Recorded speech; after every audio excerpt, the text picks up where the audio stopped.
Welcome to We Chat Divorce, hosted by Karen Shalou, Legal Liaison, and Katherine Shanahan, CDFA. Each episode, we sit down with divorce professionals and industry experts to provide insights and frank discussions about real people, real situations, and real divorce to help you achieve your best life post-divorce. This episode of We Chat Divorce is brought to you by My Divorce Solution, offering divorce financial planning so clients can secure the divorce settlement they deserve. Visit mydivorcesolution.com to request access. Welcome back to another Divorce Explored episode of We Chat Divorce, your all access pass to what really happens behind the scenes at My Divorce Solution. Well, as much as we can actually share. I'm Katherine Shanahan, certified divorce financial specialist and co-founder. Think of this as a series of like a backstage tour. No velvet ropes are up, no marketing gloss, just the unfiltered strategies that we use every day to help protect families' futures. And I'm Karen Shalou, Legal Liaison. Every episode, we let you hover over our shoulders, hear the conversations, see the decisions, and understand why financial clarity is the engine that drives a smarter divorce. Today, our topic is the burning money questions, why investing in financial clarity beats guesswork in divorce.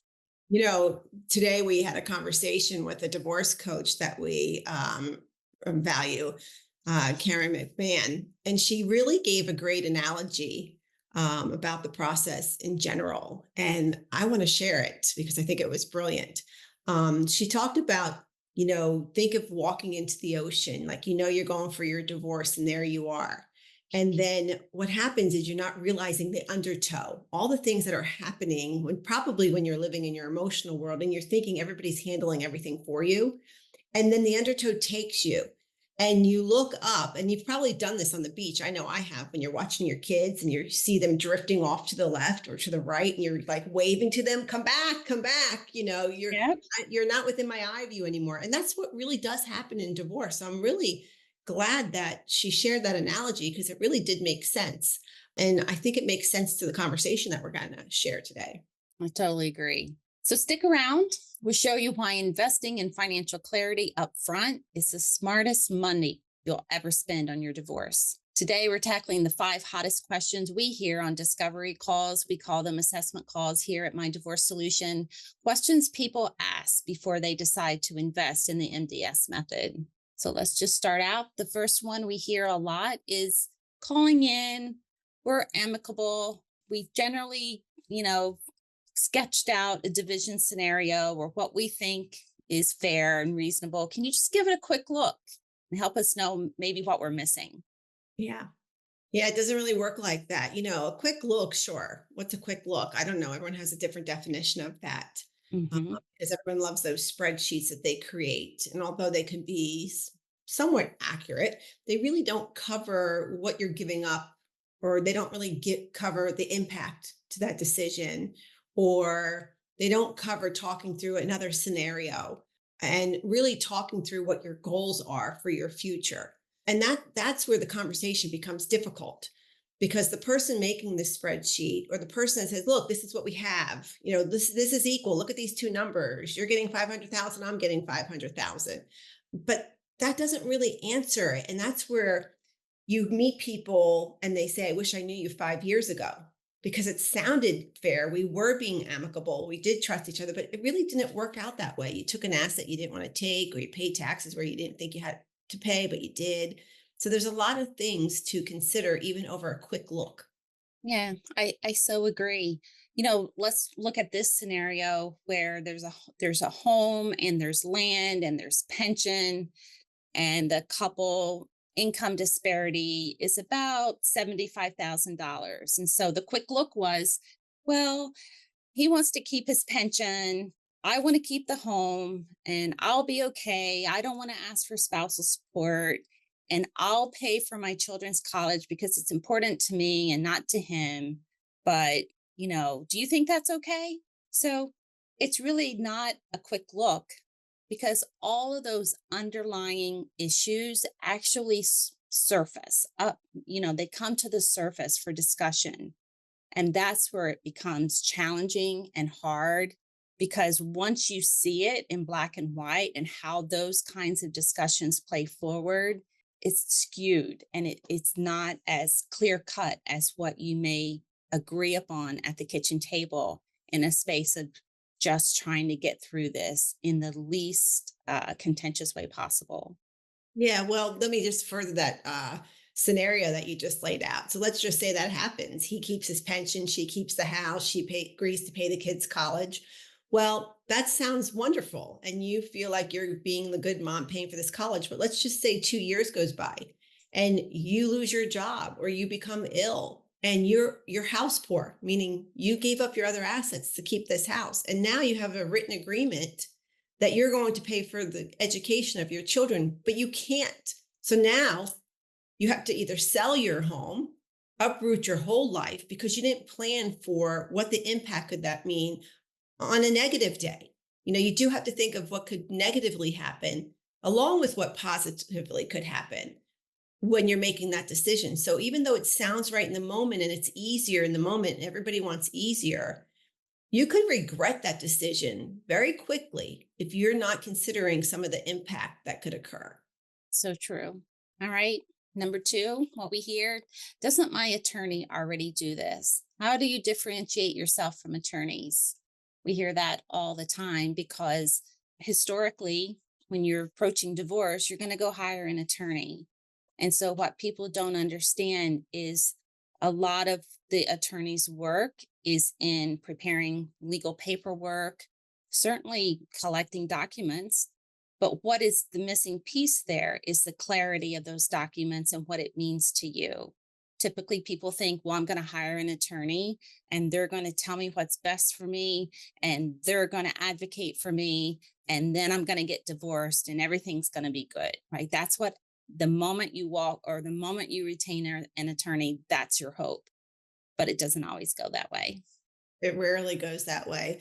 As a matter of fact, at MDS, we're not attorneys. We don't want to be attorneys. We do not give legal advice, and we are happy to get on with your attorneys to cover any legal questions.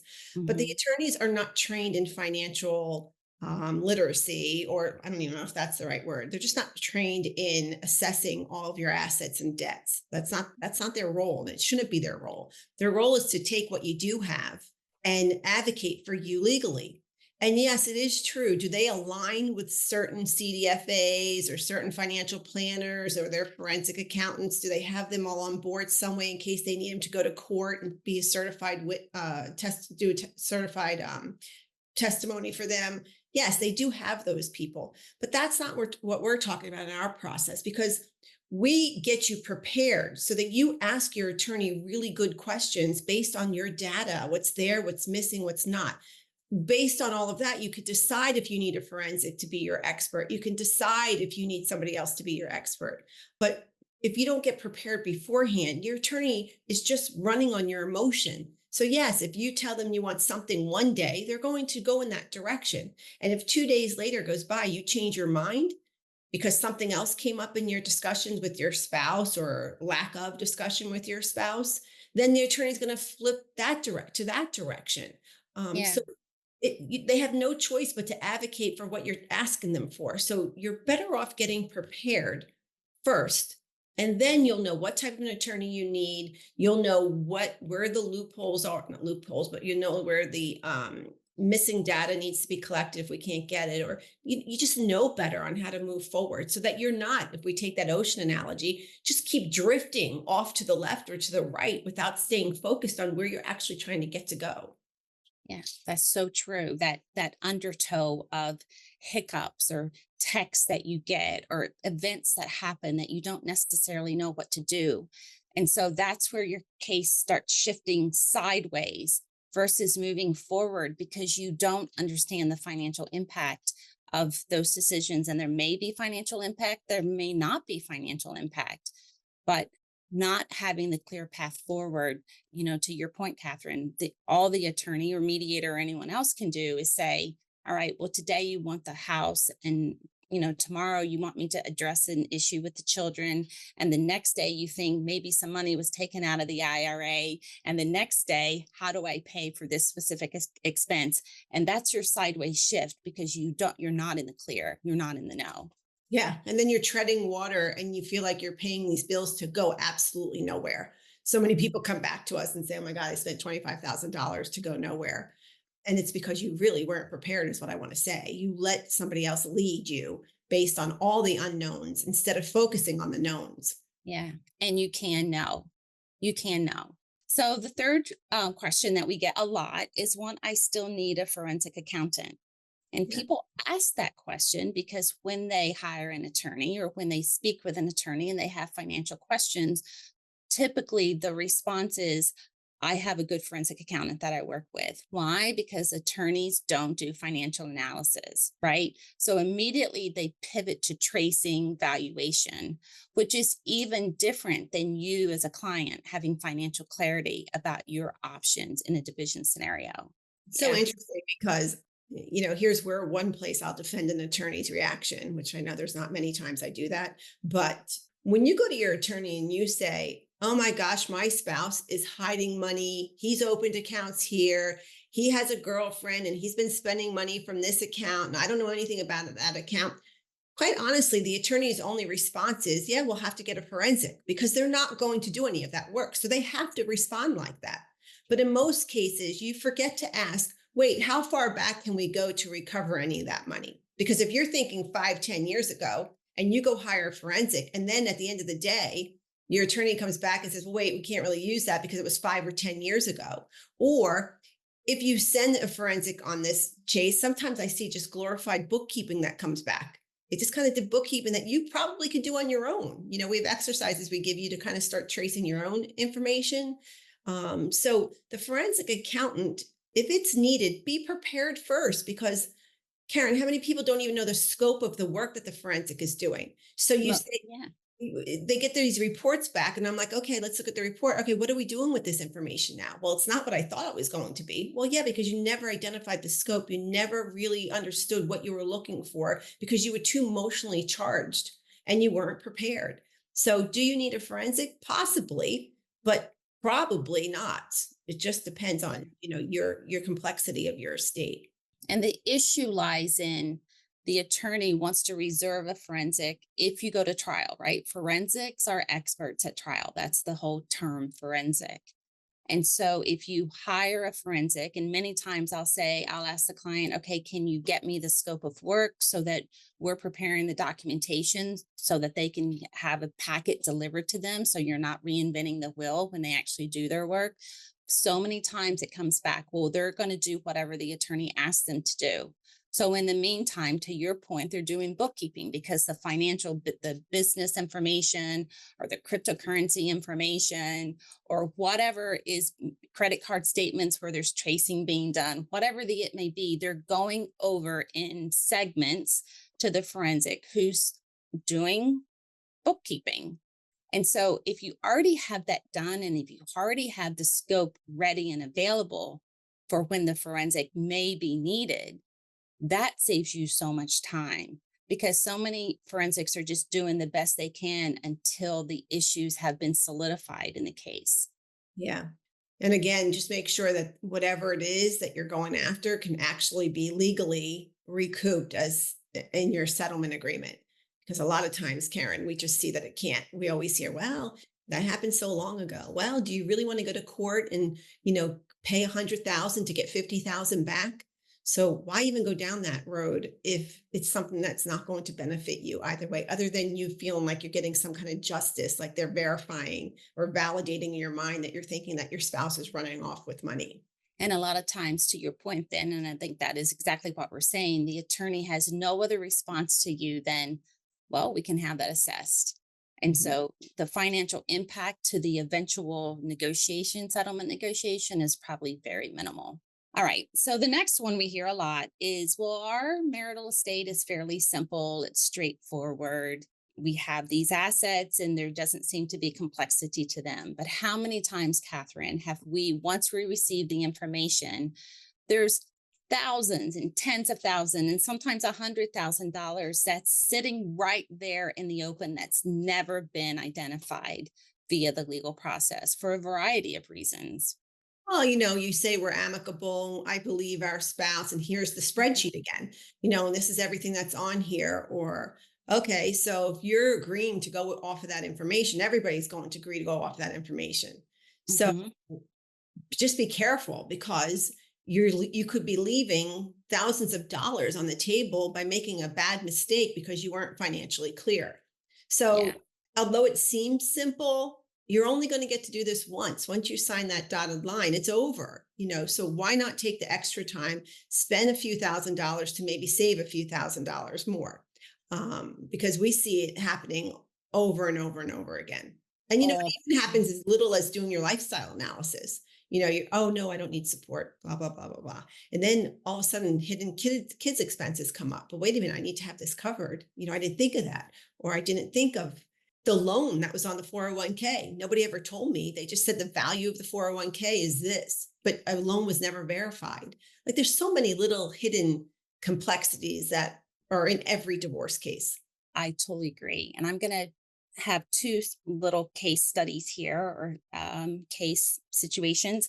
So the first one is a client who they had two homes, some 401k, husband was a wage earner, whatever it may be. So as part of our services, we have verified documentation. So we pull the deeds and mortgages just to verify ownership. But we found a mortgage, just a second mortgage that no one had talked about. And not only had they not talked about, it turns out that that mortgage had not been paid for about 15 years, creating a huge lien against the home that wife was going to retain. And so the family law attorneys didn't understand the real estate or the title company, the mortgage company impact to that. So, they said, well, if she sells, husband will agree to pay half or all of these things. But that wasn't the point. The point was it had stopped being paid. There were penalties and interest, which would severely impact her credit, impact her ability to sell, impact her ability to refinance, which was more than, I think, $150,000. So that's one scenario of just something that would not have been uncovered because people take discovery as it comes in, right? No one's checking the mortgages there. Another one, very relative to your lifestyle analysis, the client came in, she had not been the wage earner, she made fairly good money. And when we did the lifestyle analysis, we found out that she did not have access to her tax returns. We help her get her tax returns, and shock of her husband's W-2 earned income was incomprehensible to her. She had no idea that as much as she was struggling to make ends meet, their family cash flow had ability to pay that times five. We've had a few of those. Yeah, it's Mhm. incredible.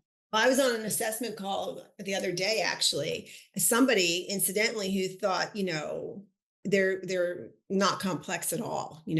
She was trying Mhm. to have our fee reduced, which we don't do for anybody. Our fee is our fee; it's flat fee, and we have a minimum anyway. But gave me, when I was asking the information, they have a HELOC, a second HELOC on their home. This HELOC was used to pay off a debt that they had that's now, it's not really an asset because it's a timeshare, but it wasn't considered. She didn't consider, when I asked a few questions, what's going to happen to that? But why would you take that off the value of the home if you want to keep the home if the other party is keeping the asset? It's a commingled asset creating a problem. That's not easy. It becomes a complex situation. And it's not something that can't be handled, but it's something you have to consider. That second HELOC was used for another asset that you might not be able to sell, which might end up being a debt. So who's going to get that and who's responsible for paying back that HELOC?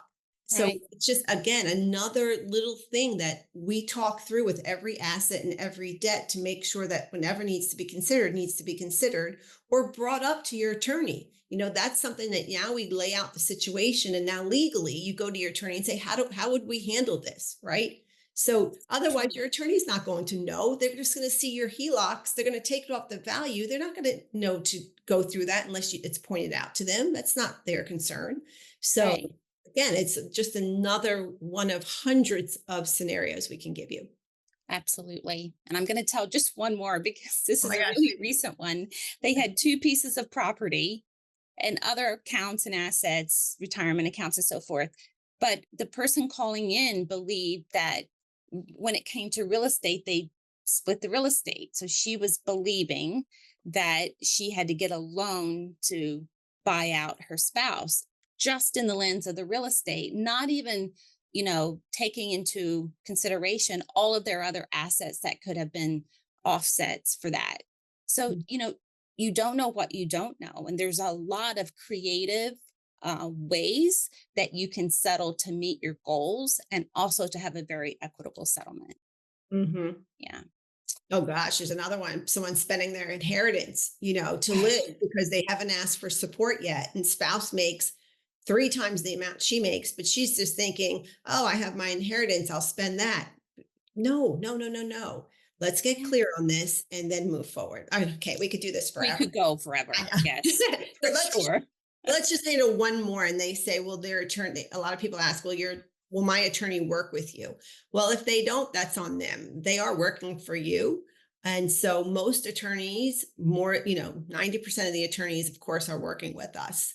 But there are those attorneys that say, oh, we have our own financial people. But I will say, in my experience and from my viewpoint, those people generally come back to us because they're not getting that one-on-one attention that they want to get that clarity that they need. But I don't know, Karen, you might have more of a perspective there. Well, the perspective I have is that when a client hires us and they have an attorney retained, one of the first things we want to do is get on a call with that attorney. We send a template email to our clients, introducing our services, giving them authorization to speak with us, meaning giving the attorney authorization to speak with us. And our whole goal is to help the attorney understand that we're helping the client. We use a consultancy agreement that waives confidentiality, but more than that, it really sets a pace of everybody being on the same page about what are the critical issues, what's the path forward, where should we be focusing on our efforts, and that we're not getting in the attorney's lane, but we're definitely helping to deliver an informed client who's ready to make really good decisions for themselves. Yeah. So that we don't ramble on forever, let's just shift this from theory to what you can actually do for yourself. If you're listening and you're nodding along, go to our website, book a call with one of our lead advisors. It can't hurt. It can only help. And remember that gaining financial knowledge does not cost you legal billable hours, but it can save you thousands when negotiations start. So that wraps up our backstage tour for today. If you found value here, do us and future listeners a favor. Leave a quick rating or review on our podcast app. It helps more families find the clarity they deserve. Oh, yeah. And don't forget to hit subscribe so you don't miss our weekly episodes. And leave us a little note if you want us to talk about something that we have not covered. Until then, I'm Catherine Shanahan. And I'm Karen Shalou. Stay informed, stay empowered, and keep moving forward. Thanks for joining us on another episode of We Chat Divorce. We hope this episode was informative and supportive on your divorce journey. If you're looking for more support for navigating divorce with confidence and clarity, head over to mydivorcesolution.com for more podcast episodes, divorce events, and resources for your divorce. We'll see you back here for our next episode.